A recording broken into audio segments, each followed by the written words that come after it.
you are tired, not just physically, not just from work or lack of sleep. You are tired in a way that rest does not fix. You wake up exhausted. You go through the day exhausted. You go to bed exhausted. And no matter how much you sleep, no matter how many weekends you take, no matter how many times you tell yourself that things will be different next week, the tiredness remains heavy, quiet, constant, like carrying something you cannot put down, like running from something you cannot name. So what is it? What is this tiredness that sleep cannot cure? The ancient Greeks had a word for it. They called it acedia, often translated as sloth, but this is wrong. Acedia is not laziness. It is something far darker, far more specific. It is the exhaustion of the soul that comes from living a life that does not feel like your own. The 4th century philosopher Evagrius Ponticus described it as the noonday demon, the feeling that strikes in the middle of the day, in the middle of life, when everything feels flat, meaningless, and unbearably heavy. Not sadness exactly, not depression exactly, something quieter, something older, the feeling that nothing matters, and that even caring about whether things matter takes more energy than you have. Carl Jung saw something similar in almost every patient who came to him in middle life. He called it psychic exhaustion, the depletion that comes not from doing too much, but from being too far from yourself.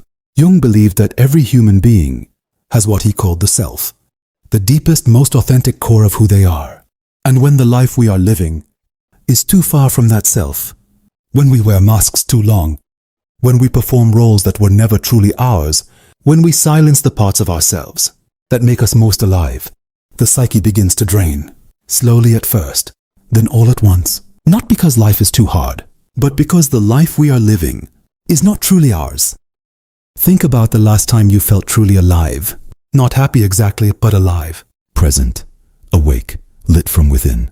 When was that? For many people, the answer is a long time ago. Before the job that pays the bills but feeds nothing. Before the relationship that is comfortable but hollow. Before the years of doing what was expected instead of what was true. The philosopher Henry David Thoreau wrote, "The mass of men lead lives of quiet desperation. What is called resignation is confirmed desperation, quiet desperation, not loud suffering, not obvious crisis, just the slow, grinding exhaustion of a life lived slightly or entirely against the grain of who you actually are."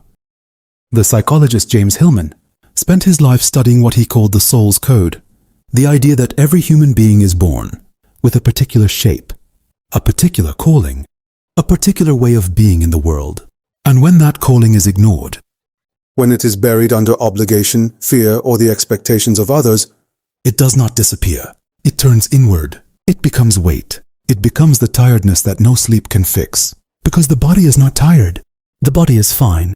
It is the soul that is exhausted from pretending to be something it is not, day after day, year after year, for a life that keeps getting shorter. Nietzsche wrote, "He who has a why to live can bear almost anyhow." And the reverse is also true. He who has no why, no sense of meaning, direction, or authentic purpose, will find even the simplest how unbearable, will find even a good life exhausting, will find even rest unrestful. Because exhaustion without meaning is not a physical problem. It is an existential one. The Stoics understood this. Marcus Aurelius, Emperor of Rome, one of the most powerful men who ever lived, wrote in his private journal, "At dawn, when you have trouble getting out of bed, tell yourself, I have to go to work as a human being. What do I have to complain of? If I'm going to do what I was made for, what do I have to complain of? If I'm going to do what I was made for." The Stoics believed that exhaustion is often the symptom of misalignment, of living out of accordance with your nature, your values, your purpose. And the cure is not more rest. The cure is more truth. But here is where it becomes difficult, because most of us do not know what we were made for.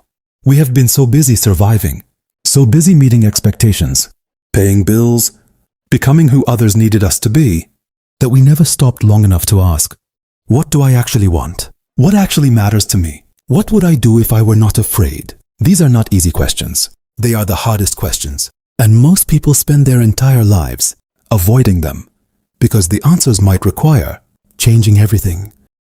The philosopher Albert Camus wrote, "We get into the habit of living before acquiring the habit of thinking. We get into the habit of living. We wake up one day in a life we never consciously chose, shaped by the expectations of parents, the pressure of society, the fear of disappointing everyone, except ourselves. And we are exhausted, not from the life itself, but from the effort of pretending that it is enough. So what do?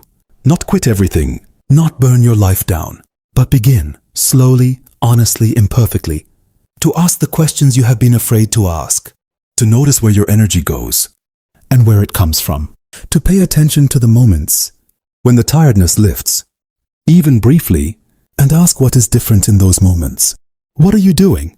Who are you with? What part of yourself are you allowing to exist? Because somewhere in those answers is the direction back to yourself.